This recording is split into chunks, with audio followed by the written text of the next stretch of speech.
प्राणों से प्यारे विद्यार्थियों, साथियों, आज हम चर्चा करेंगे राजनीतिक चिंतन की जानकारी के साधन। Lecture number 8।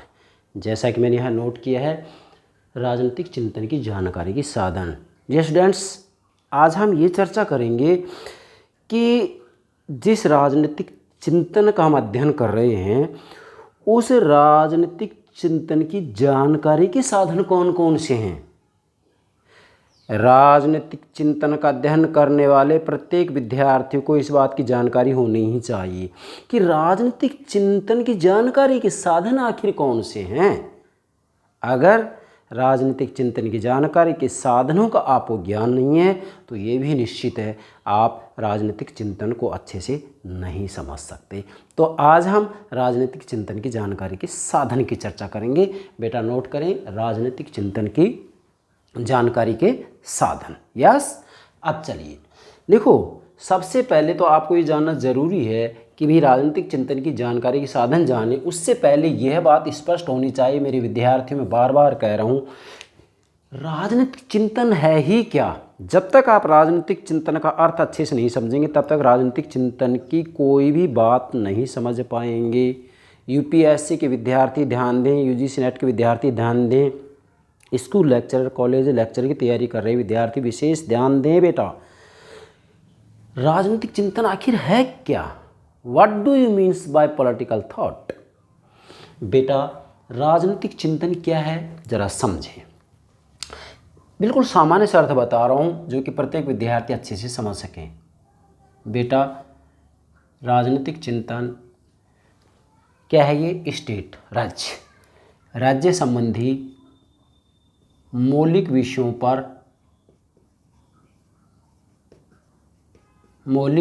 पर जो चिंतन, मनन, विचार विमर्श,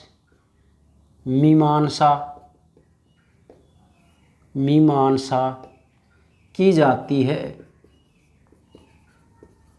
उसे ही राजनीतिक चिंतन कहा जाता है। अब देखें, राज्य संबंधी, ये तो निश्चित है कि भाई राजनीति विज्ञान का जो केंद्र बिंदु है वो क्या है बेटा? राज्य। राजनीतिक चिंतन का अध्ययन कर रहे हैं, इसके अंतर्गत भी केंद्र बिंदु क्या होगा, सेंटर पॉइंट क्या होगा? राज्य।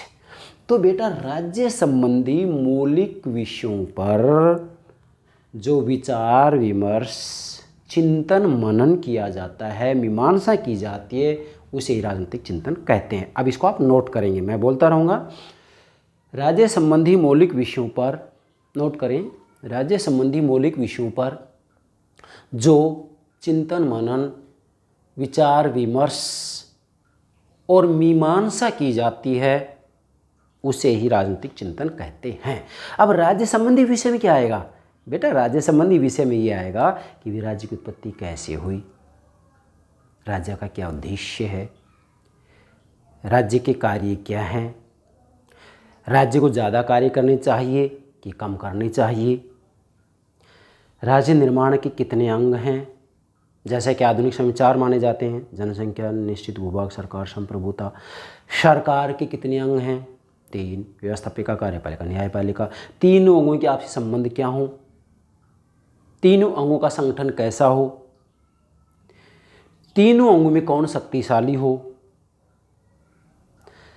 राज्य के कितने प्रकार हैं, सरकार के कितने प्रकार हैं, किस प्रकार की शासन प्रणाली सर्वश्रेष्ठ है। इन सभी विषयों पर क्या बोल रहा हूँ मैं, इन सभी विषयों पर जो चिंतन मनन विचार विमर्श किया जाता है वह ही राजनीतिक चिंतन कहलाता है। अब हमें तो ये समझना है कि जो ये राजनीतिक चिंतन है, जो अर्थ हमने बताया, इस राजनीतिक चिंतन की जानकारी के साधन क्या हैं। मतलब जो ये राज्य संबंधी विषयों पर विचार विमर्श चिंतन मनन किया जाए, इसकी जानकारी कैसे हो, इस जानकारी के साधन की चर्चा करेंगे आज। यस, बढ़े आगे, मुझे विश्वास है आप यहाँ तक अच्छे से समझ गए होंगे। चलिए बेटा अब नोट करें यहाँ। बेटा मैंने यहाँ सर्वप्रथम ये नोट किया है आपके लिए। मैं हालांकि इसको लेक्चर के रूप में बोल सकता था, लेकिन नहीं, मैं व्यवस्थित रूप में चाहता हूँ कि समझ तो आप जाएं, लेकिन साथ साथ आप अपने नोट्स भी तैयार कर लें। इसलिए मुझे यहाँ पर ये नोट करने पड़ते हैं पहले। सारा सिलेबस कंप्लीट होने के बाद में, उसके बाद में फिर जो है मैं व्याख्यान रूप में पढ़ाना शुरू करूँगा। केवल लेक्चर देंगे हम। जो भी मैंने जितनी भी लगभग 1250 वीडियो अपलोड कर दिए हैं, तो पॉलिटिकल साइंस के अंतर्गत जितना ही पाठ्यक्रम है वो सारा का सारा पहले मैं इस तरीके से आपको समझा दूंगा। और उसके बाद में वापस दोबारा से फ्रिक्वेंसी के रूप में, आवर्ती के रूप में, लेक्चर रूप में प्रत्येक को बारी बारी से समझाएंगे वापस। बेटा राजनीतिक चिंतन का, अभी राजनीतिक चिंतन का समझ में आ गया ना, तो ये राज्य संबंधी विषयों पर जो चिंतन मन विचार विमर्श किया जा रहा है उसकी बात आ रही है। तो राजनीतिक चिंतन का अध्ययन करते समय उन सिद्धांतों को ध्यान में रखना चाहिए जिन सिद्धांतों ने राजनीतिक चिंतन को ही प्रभावित किया है, और विरोधी दृष्टिकोण को समझने का भी प्रयास किया जाना चाहिए। विरोधी दृष्टिकोण क्या है? जैसे मान लीजिएगा हम ये कहें कि एक तरफ तो ये कहा जाए कि वर्तमान व्यवस्था को बनाए रखा जाए, दूसरी तरफ ये कहा जाता है कि वर्तमान व्यवस्था में परिवर्तन किया जाए, विरोधी दृष्टिकोण हो गया। जैसे कि आप देखेंगे प्लेटो कह रहे हैं कि वर्तमान व्यवस्था में आमूलचूल परिवर्तन हो, और इसी के शिष्य अरस्तु कह रहे हैं कि नहीं, वर्तमान व्यवस्था श्रेष्ठ है। तो आप स्वयं देखिएगा विरोधी दृष्टिकोण। तो और विरोधी दृष्टिकोण को समझने का प्रयास किया जाए, और उस विरोधी दृष्टिकोण को समझने का प्रयास किया जाए जो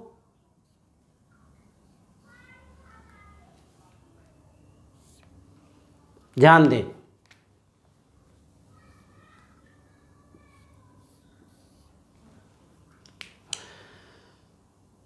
जो प्रारंभ में युग की प्रधान समस्याओं के चारों ओर केंद्रित थे।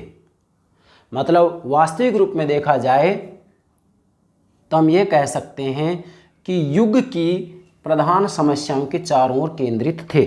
मतलब युग विशेष के अनुसार हमें ये देखना है कि उसके अंतर्गत सेंटर पॉइंट क्या है, कौन सी ऐसी समस्या थी युग विशेष को लेकर के। जैसे मान लीजिएगा यूनान की, प्राचीन यूनान की बात की जाती है, तो उसके अंतर्गत विशेषकर जो केंद्र बिंदु था वो ये था कि भी राज्य एक नैतिक संस्था है, और उस समय नगर राज्य अपने आप में जो है सर्वोपरि संस्था मानी जाती थी। मध्य युग में राज्य और चर्च के बीच में विवाद था। मतलब एक तरफ राजा, दूसरी तरफ चर्च का जो मुखिया होता है पोप के मध्य विवाद था कि इनमें सर्वोपरि कौन हो। आधुनिक समय में राजतंत्र लोकतंत्र के बीच में जो है आपस में तनातनी है कि भी राजतंत्र श्रेष्ठ है लोकतंत्र। तो आज मैं ये कह सकता हूँ कि राजतंत्र का धीरे धीरे लोकतंत्रीकरण होता जा रहा है, क्योंकि आज ये मान लिया गया है कि लोकतंत्रीय शासन प्रणाली का दुनिया में कोई विकल्प नहीं है। मतलब लोकतंत्र से अच्छी कोई प्रणाली नहीं है। तो युग विशेष के अनुसार ये समस्याएं तो बदलती रहेंगी बेटा। तो आपको सेंटर पॉइंट ये ध्यान रखना है कि उस युग में क्या समस्या थी, उस समस्या को ध्यान में रखते हुए आपको इनका अध्ययन करना है। अब देखिए बेटा, अब यहाँ जो साधन हैं जिन्होंने राजनीतिक चिंतन को, पॉलिटिकल थॉट को प्रभावित किया है, वो 7 साधन हमने आपके लिए तैयार किए हैं। पहला है दार्शनिकों की रचनाएं। बेटा राजनीतिक चिंतन की जानकारी का सबसे अच्छा जो साधन है वो दार्शनिकों की रचनाएं हैं। जैसे प्लेटो की रचनाएं हैं, जिसमें सबसे महत्वपूर्ण रिपब्लिक है, जो कि प्लेटो ने अपनी पहली रचना लिखी थी, और अंतिम रचना द लॉज है। प्लेटो की अंतिम रचना जो वृद्धावस्था में लिखी गई थी, रिपब्लिक युवावस्था में लिखी गई थी, और द लॉज वृद्धावस्था में लिखी गई थी। तो रिपब्लिक है, लॉज है, ये 2 महत्वपूर्ण ग्रंथ हैं राजनीति विज्ञान के विद्यार्थियों के लिए। बाकी इन्होंने अनेकों ग्रंथ लिखे हैं। तो निश्चित रूप में प्लेटो है, अरस्तु है, अरस्तु की महत्वपूर्ण रचना पॉलिटिक्स है। तो प्लेटो, अरस्तु, Aquinas, Machiavelli, Hobbes, Locke, Rousseau, Bentham, J S. Mill, Harold Joseph Laski, Karl Marx, तो इनकी जो रचनाएं हैं, वास्तव में ये जो रचनाएं हैं ये राजनीतिक चिंतन की जानकारी के महत्वपूर्ण साधन हैं। ये दार्शनिकों की रचनाएं, एक बड़ी लंबी कड़ी है ये। हम प्लेटो से शुरू करते हैं तो आज तक आते हैं तो सभी दार्शनिकों ने अपनी अपनी रचनाएं लिखी हैं। तो ये जो रचनाएं हैं बेटा, ये रचनाएं, ये ग्रंथ, इनको गौरवमयी ग्रंथ भी कहा जाता है, गौरवमयी ग्रंथ। इन ग्रंथों का अध्ययन करने से हमें राजनीतिक चिंतन की जानकारी होती है कि प्लेटो ने क्या चिंतन मनन किया, अरस्तु ने क्या किया, एक्विनास ने क्या चिंतन मनन किया, मैकियावली ने क्या किया। जैसे मैकियावली की जो महत्वपूर्ण रचना है वो क्या है बेटा, यस द प्रिंस हाउस की, यस लेवियाथन। तो इनकी रचनाओं का जब हम अध्ययन करते हैं तो हमको राजनीतिक चिंतन की जानकारी होती है। लेकिन केवल दार्शनिकों की रचनाओं से ही राजनीतिक चिंतन की संपूर्ण जानकारी नहीं हो सकती, इसलिए राजनीतिक चिंतन की जानकारी के अन्य 6 साधनों का भी हमें प्रयोग करना होगा। एक तो होगा दार्शनिकों की रचना। अब दूसरा आते हैं बेटा, राजनीतिक संस्थाओं के और राज्यों के कार्यों तथा नीतियों का अध्ययन आवश्यक है। अर्थात राजनीतिक चिंतन को यदि आपको गंभीरता से समझना हो, राजनीतिक चिंतन की जानकारी का दूसरा साधन है राजनीतिक संस्थाओं के और राज्यों के कार्यों तथा नीतियों का अध्ययन आवश्यक है। मतलब युग विशेष के अनुसार आपको देखना है कि राजनीतिक संस्थाएं और राज्यों के द्वारा क्या कार्य किए जा रहे। क्यों? क्योंकि वास्तविक रूप में देखा जाए तो राजनीतिक चिंतन की जानकारी हमें शब्दों में नहीं मिल सकती है, बल्कि राजनीतिक चिंतन की जानकारी हमें उन संस्थाओं में और राज्यों के कार्यों में मिलेगी जिनको कि व्यवहार में लागू किया जाता है।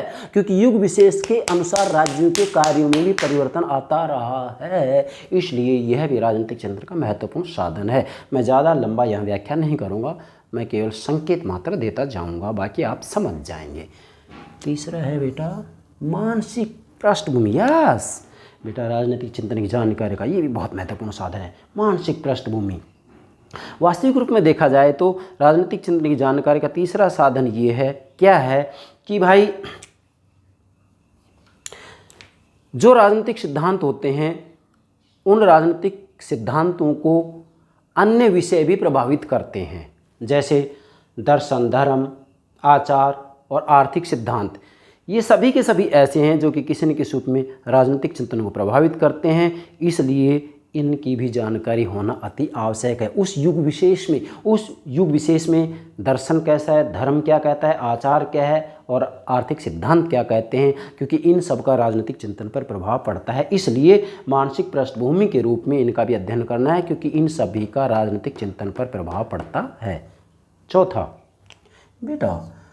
है उच्च सरकारी अधिकारियों, नोट करें, उच्च सरकारी अधिकारियों और जनमत का नेतृत्व करने वाले व्यक्तियों के लेख और भाषणों के द्वारा भी राजनीतिक चिंतन की जानकारी मिलती है। बेटा, उच्च सरकारी अधिकारियों के माध्यम से हमें राजनीतिक चिंतन की जानकारी क्यों होगी? क्योंकि व्यवहार में उच्च सरकारी अधिकारी उन सिद्धांतों को लागू करते हैं, इसलिए उस युग विशेष के राजनीतिक चिंतन की जानकारी उच्च सरकारी अधिकारियों के जो लेख हैं, जो भाषण हैं, उनसे हम पता लगा सकते हैं। और जनमत का नेतृत्व करने वाले जो व्यक्ति होते हैं, जो लीडर्स होते हैं, उनके लेख और भाषण क्या हैं, इसके माध्यम से उस समय विशेष, उस युग विशेष के राजनीतिक चिंतन की हमें जानकारी मिलती है। यस, समझ गए होंगे आप। पांचवा है बेटा राज्यों के आधिकारिक प्रलेख। राजनीतिक चिंतन का ये भी सबसे महत्वपूर्ण साधन है। मैंने केवल उन साधनों को नोट किया है जिनके माध्यम से हम राजनीतिक चिंतन की जानकारी को अच्छे से जुटा सकते हैं। राज्यों के आधिकारिक प्रलेख, नोट करिए, राज्यों के आधिकारिक प्रलेख। बेटा, राजनीतिक चिंतन की जानकारी के राज्यों के आधिकारिक प्रलेख महत्वपूर्ण साधन है। जरा देखिए आप, इसमें आ जाएगा लिखित संविधान। लिखित अलिखित के आधार पर संविधान दो ही प्रकार के होते हैं, लिखित है या अलिखित। जैसे वर्तमान समय हम देखते हैं तो ब्रिटेन का संविधान अलिखित है, बाकी दुनिया की बात करते हैं तो लिखित संविधान है, भारत का भी लिखित संविधान है। लेकिन यहाँ आपको एक बात और समझनी, बेटा, इस दुनिया में किसी भी देश का संविधान ना तो पूर्ण रूप में लिखित होता है, ना पूर्ण रूप में अलिखित। भले भारत का संविधान लिखित है, लेकिन हमारे यहाँ परंपराएँ हैं, हमारे यहाँ पर मैं कहूँगा कि संवैधानिक परंपराएँ भी हैं। ठीक इसी प्रकार से ब्रिटेन का संविधान भले ही लिखित है, लेकिन वहाँ लिखित अंश भी है। 1911 का अधिनियम, 1949 का अधिनियम, 1958 का अधिनियम, 1969 का अधिनियम, दुनिया भर के अधिनियम है, एक्ट हैं, जो कि आज लिखित है। इसलिए दुनिया का कोई भी संविधान लिखित है लिखित नहीं है। हाँ, जिसमें जिसकी प्रधानता होती है, अधिकता होती है, उसको नाम दे दिया जाता है। तो भारत का संविधान में लिखित अंश ज़्यादा है इसलिए लिखित संविधान है। ब्रिटेन के संविधान में अलिखित अंश ज़्यादा है, वहाँ पर जो है राज्य व्यवस्था का, राजनीतिक व्यवस्था का, पॉलिटिकल सिस्टम का जो संचालन किया जाता है संवैधानिक परंपराओं के माध्यम से किया जाता है, जिन्हें कि अभिसमय भी कहा जाता है, जिन्हें कि अभिसमय भी कहा जाता है, उनके माध्यम से किया जाता है, उनकी अधिकता है, इसलिए वहाँ का संविधान अलिखित कहलाता है। तो निश्चित रूप में लिखित संविधान, अध्यादेश, ऑर्डिनेंस, अध्यादेश, न्यायालय के निर्णय, अधिकार पत्र, विभागीय रिपोर्ट, संधियाँ, राजनयिक पत्र व्यवहार और राजकीय कागजात, परिनियम, यहाँ पर परिनियम भी लिख सकते हैं, परिनियम आदि वास्तविक रूप में देखा जाए तो ये आधिकारिक प्रलेख हैं और इनके अंतर्गत जो कुछ भी नोट किया गया है उसका अध्ययन करके भी हम राजनीतिक चिंतन को समझ सकते हैं, उस युग विशेष में किस तरह का राजनीतिक चिंतन हुआ है। यस, छठा है बेटा लोकमत। यस, लोकमत। निश्चित रूप में देखा जाए तो राजनीतिक चिंतन की जानकारी लोकमत के माध्यम से होती है। क्यों होती है? क्योंकि वास्तविक रूप में देखा जाए तो जो लोकमत होता है, जो जनमत होता है, वह भी उस युग विशेष के राजनीतिक चिंतन को प्रभावित करता है और स्वयं जो लोकमत होता है ये भी किसी से प्रभावित होता है।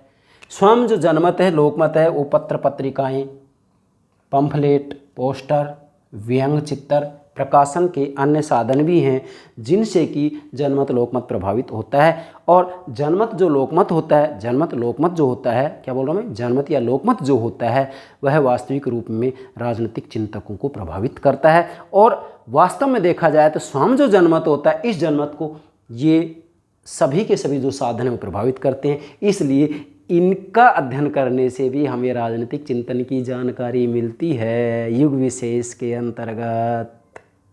और आज के युग में तो सबसे ज़्यादा इनसे हमें राजनीतिक चिंतन की जानकारी मिलेगी। पत्र पत्रिकाएं, पम्फलेट, पोस्टर, व्यंग चित्र, प्रकाशन के अन्य साधन भी हैं जो कि राजनीतिक चिंतन के महत्वपूर्ण साधन हैं।